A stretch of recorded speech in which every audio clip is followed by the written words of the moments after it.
Sangatlah dilaknat oleh Allah orang yang menyogok, penerima sogok, dan menjadi perantara sogok. Itu sangat dilaknat oleh Allah, yang disebut dengan kulluhum finnar.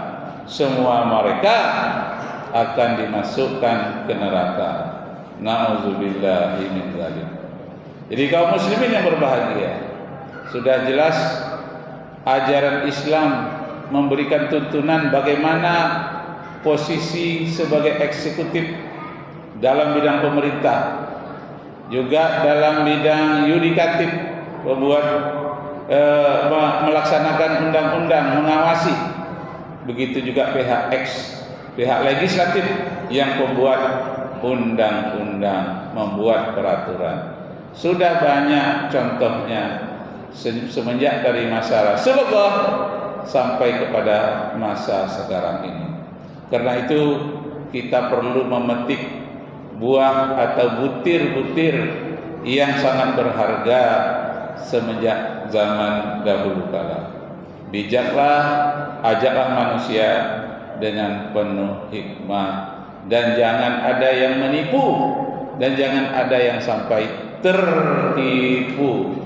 Firman Allah dalam Al-Quran Al-Karim, wailun lil mutaffifin alladzina idza iktalu 'alan nasi yastawfun wa idza kaluhum aw wazanuhum yakhsirun ala yazunnu ulaika annahum mab'utsun.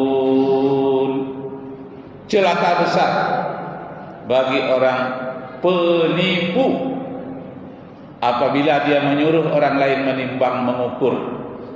Penuhkanlah. Apabila dia menimbang mengukur sendiri, dia kurang-kurangi. Ingatlah, perbuatannya itu akan diminta pertanggungjawaban di akhirat kelak, di mana semua manusia nanti berdiri di hadapan timbangan Allah Subhanahu wa taala. Tidak ada seorang pun yang bisa mengelak dari pengadilan Allah Subhanahu wa taala. Kaum muslimin sidang Jumat yang berbahagia, inilah yang akan disambut oleh orang yang beriman, orang-orang yang bertakwa, supaya selamat dunia dan akhirat. Jujur, amanah, tidak mau menipu. Kaum muslimin sidang Jumat yang berbahagia, bagaimana tanggung jawab pemerintah di dalam ajaran Islam? Pertama, tidak boleh ada pengangguran. Kalau ada pengangguran, itu pemerintahnya yang salah. Kenapa? Karena tidak menyiapkan lapangan kerja. Kalau tidak, jangan dibuat perguruan tinggi. Mubazir. Jangan dibuat universitas. Mubazir. Kalau hanya untuk pengangguran. S1, S2. Tidak sedikit yang menganggur. Itu kesalahan dari kebijakan pemerintah atau pemimpin. Padahal kaidah kepemimpinan tadi sudah dinyatakan, tasarruful imam li ra'iyatihi manutun bil maslahah. Kebijakan pemimpin atau pemerintah itu berorientasi kepada kebutuhan rakyat yang paling mendasar. 3K namanya: kemiskinan, kebodohan, keterbelakangan. Itu adanya di samping pengangguran.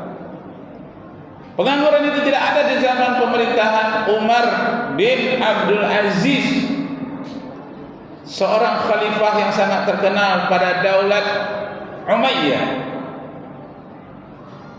Datanglah istrinya kepada Umar bin Abdul Aziz.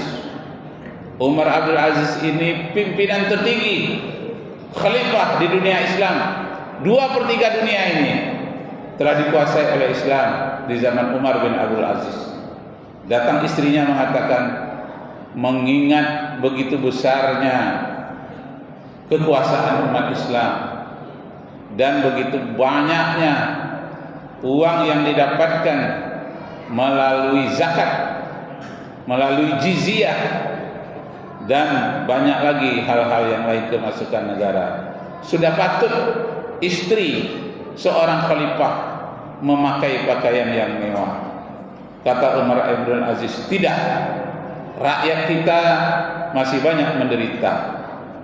Kaum muslimin sedang Jumat yang berbahagia, lalu dia pulang ke rumah orang tuanya yang juga orang kaya, minta dibelikan pakaian sutra dengan sepatu yang istimewa, dengan pakaian yang sebagemerlapan, diiringi dengan permata, emas, dan segala macam hal-hal lambang kemewahan pada waktu itu.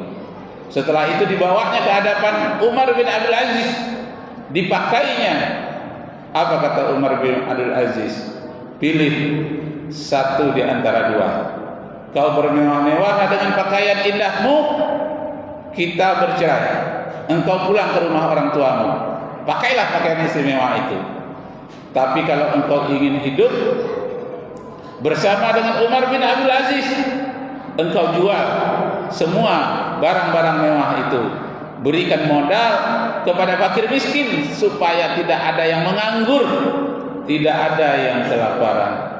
Lalu kata istrinya, wahai kakanda, ambillah pakaian yang mewah ini, sutra ini, permata, berlian, intan, ambillah, juallah, gunakan untuk fakir miskin.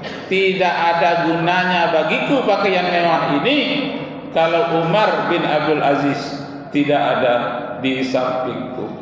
Kaum muslimin sekalian yang berbahagia, betapa dalamnya hati seorang yang bertakwa.